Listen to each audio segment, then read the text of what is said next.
Hello children, very good morning to all. In today's class, let's see the continuation of the lesson map reading. In today's class, let's move on to the next component, that is the direction of a map. The fourth main component of the map is direction. Let's see the definition of direction. A map must indicate direction. This is done by means of an arrow pointing to the north. So every map will indicate the direction. If you buy a map, kindly make a note of it. A map must indicate direction.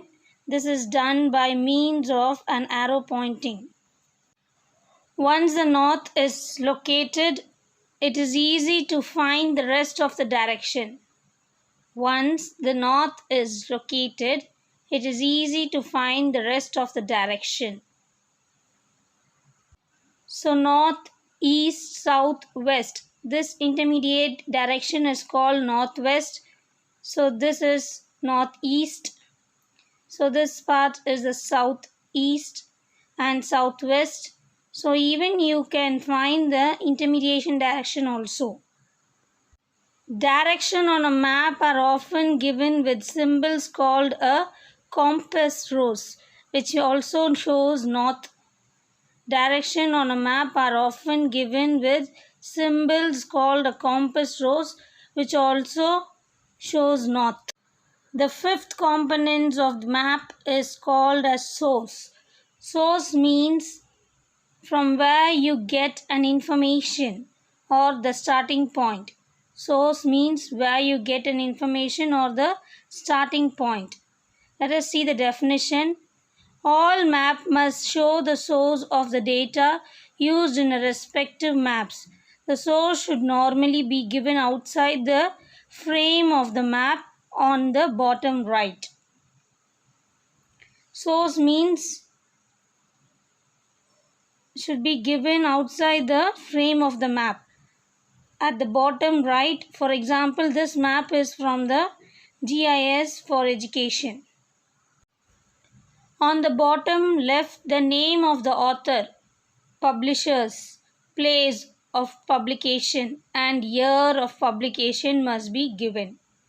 On the bottom left, the name of the author, publisher's name, place of publication and year of publication must be given. So children, whenever you buy a map, make a glance to the map to find the sources of the map.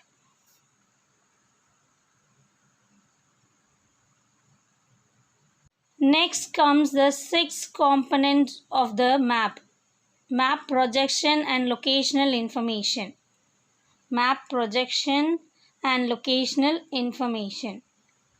A map projection is a way of representing the spherical earth on a flat surface of a map. A map projection is a way of representing the spherical earth of a flat surface on a map. So this is called as map projection. Latitudes the horizontal line and longitudes the vertical line marked on maps gives the locational information of the area covered in the respective maps.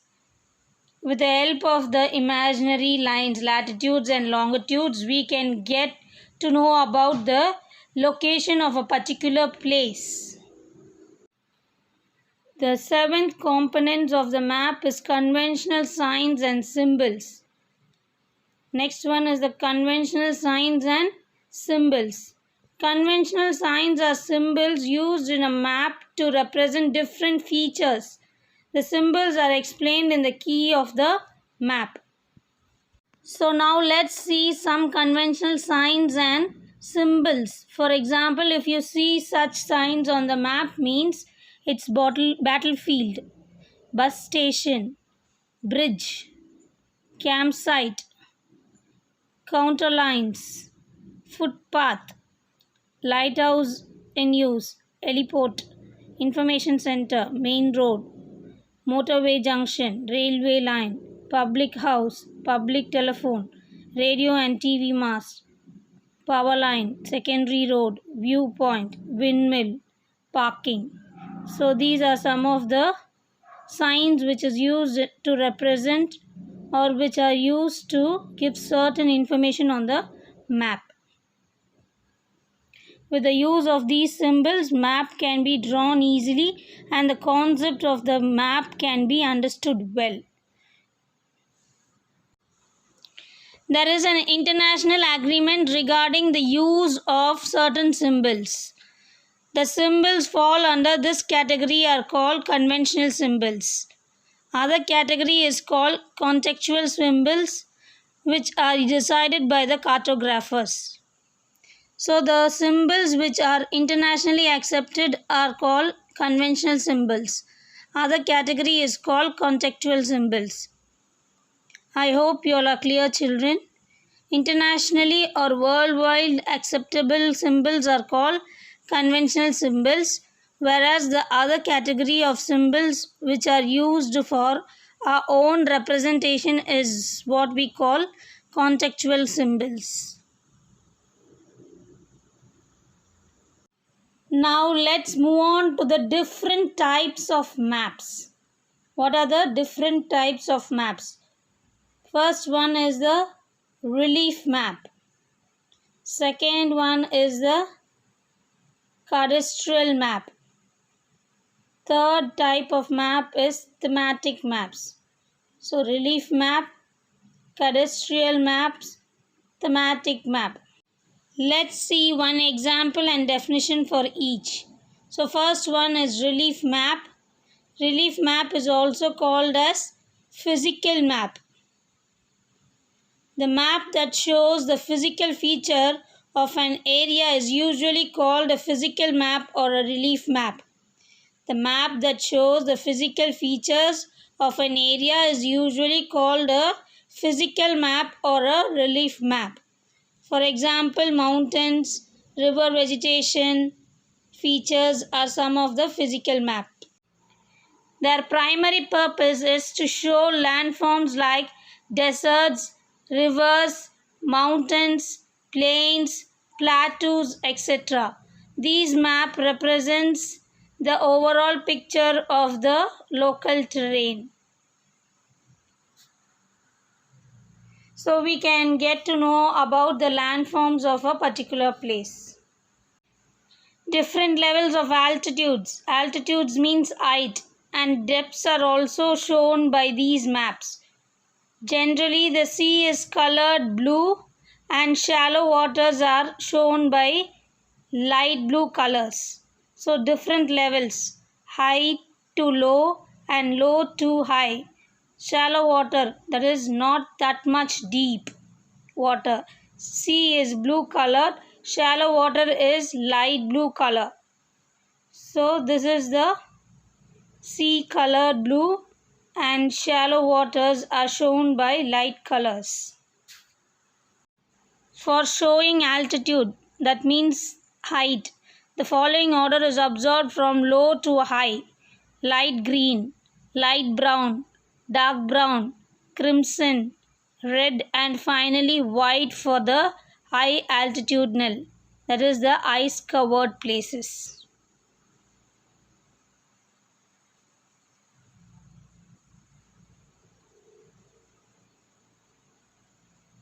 Even we can represent the altitude or depth on the map. So these which represent altitude or depth is called physical or relief map.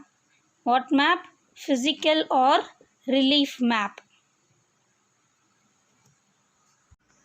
So now let's see about the cadastral map. Second type of map is called cadastral map. A cadastral map refers to a map that shows the boundaries and ownership of land within a specified area. These maps are sometimes known as plans. A cadastral map refers to a map that shows the boundaries and ownership of land within a specified area. These maps are sometimes known as plans. For example, The real estate maps are the example of cadastral map. It shows the boundaries of the owner, means it is the large scale map. As they are on large scale, they show full details of the boundaries and buildings. So it is a large scale map. They are useful for location administration such as the city survey, taxation, management of estates, and to define property in legal documents. Usually these maps are maintained by the government and they are a matter of public records.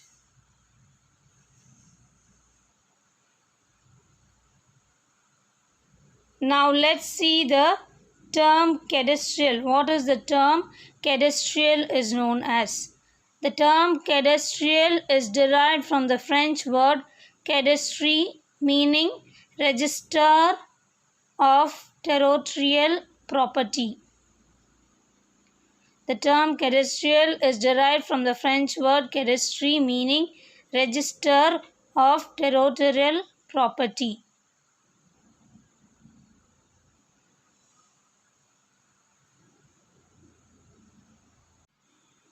Next, we'll move on to the importance of cadastral map.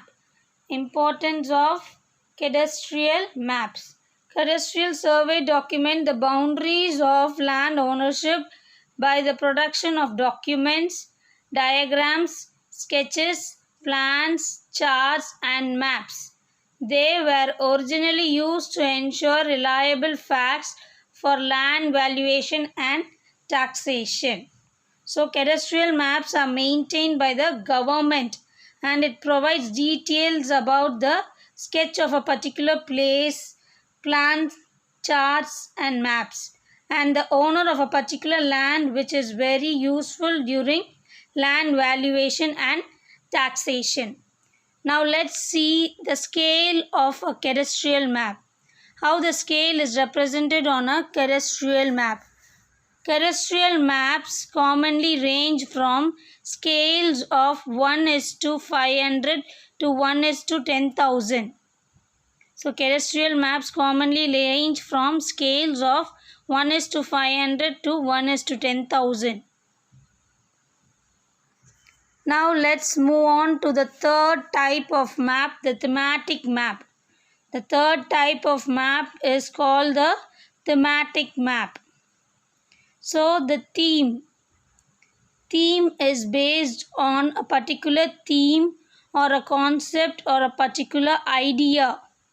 Let's see the definition for the thematic map. A thematic map is a map that focuses on a specific theme or subject area such as physical phenomena like temperature variation, rainfall distribution, and population density in an area. There are different kinds of thematic map. Let's see the kinds of thematic maps. The thematic map is divided into two types. Qualitative thematic map and the second type is quantitative thematic map. The two types of thematic maps are qualitative thematic map and quantitative thematic map. First, let's see the qualitative thematic map. Qualitative map is in the form of quality and expresses the presence or absence of the object on a map, like the kind of vegetation present or occupying a region. Map showing the distribution of soil type is also a qualitative map. So a qualitative thematic map, it produces a certain quality of a particular place. So it is represented quality of a particular place. So it represented of a particular place, for example, the soil map.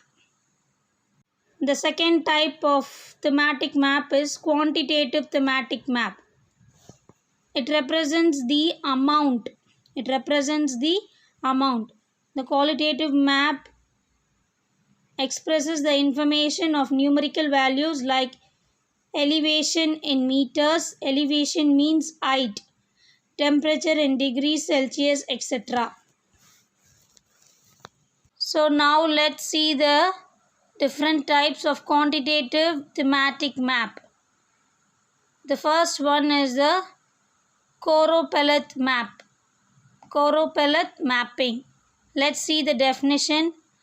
A Koropellet map is a thematic map in which areas are shaded or patterned in proportion to the measurement of the statistical variable being displayed on the maps, such as population density or per capita income. So, Koropellet map means it is called as shaded or patterned map. For example, maroon, where the places are shaded in maroon, the population density per square kilometer is greater than 1000. Of thematic quantitative map is isoline map. Isoline map. Isolines are lines drawn to link different places that share a common value. The prefix iso is a Greek word means equal. So, an isoline is a line joining equal points. So, isolines are the imaginary lines and they are drawn to the link the places having the same value. Isolines are the imaginary lines and they are drawn to link the places having the same value. For example, in Chennai the temperature is 29 degrees Celsius and in Hyderabad also 29 degrees Celsius. Again in Mumbai also the same 29 degrees Celsius. You can draw imaginary lines or isolines connecting Chennai, Hyderabad, Mumbai because all three places has the same value or temperature. Third type of thematic quantitative map is isobars. Isobars showing the distribution of atmospheric pressure and isotherms showing the distribution of temperature. Isobars are the imaginary lines which connect the places having the same atmospheric pressure, whereas isotherms are the imaginary lines having the same distribution of temperature.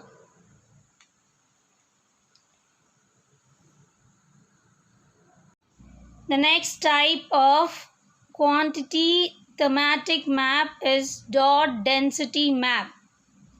Dot density map. Let's see the definition for it. A dot density map is a type of thematic map that uses dots on the map to show the values of one or more numeric data fields. So this is called as dot density map. Each dot on a dot density map represents some amount of data. In a dot density map, areas with many dots indicate high concentration of values for the chosen field and fewer dots indicate lower concentration. So, high number of dots indicate high concentration and low number of dots indicates low concentration. Next comes the uses of map. Why the map is useful?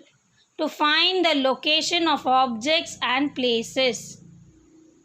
To find the location of objects and places.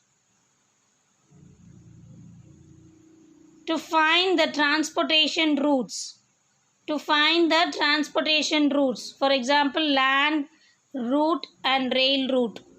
Map shows strategic location are useful for military. Map showing strategic location are useful for military. Map serves as tourist guides. Map serves as tourist guides. To find the spatial distribution of different phenomena. To find the spatial distribution of different phenomena. To display weather condition. To display weather condition through maps. Highly helpful in learning geography. Highly helpful in learning geography. Map represents the real world on a small scale. Map represents the real world on a small scale. So children, I hope you all are clear with today's session. So today we have seen the definition of maps, the different components of the map, and the uses of map. So with this video, the Geography 8th unit lesson is completed. You can refer textbook pages. Today's topic is taken from page 158 to 165. So now it's time for question session. In case of any doubts, you can go through the whole session video once again, or else you can refer your textbook. Evaluation questions. The global is the true representation of the dash. A way of representing the spherical earth on a flat surface is dash. A line that joins the points of equal elevation is dash. Cadastral maps are usually maintained by dash. Dash map is focused on a specific theme. So children, try to answer these questions in the notebook. Thank you and have a great day, children.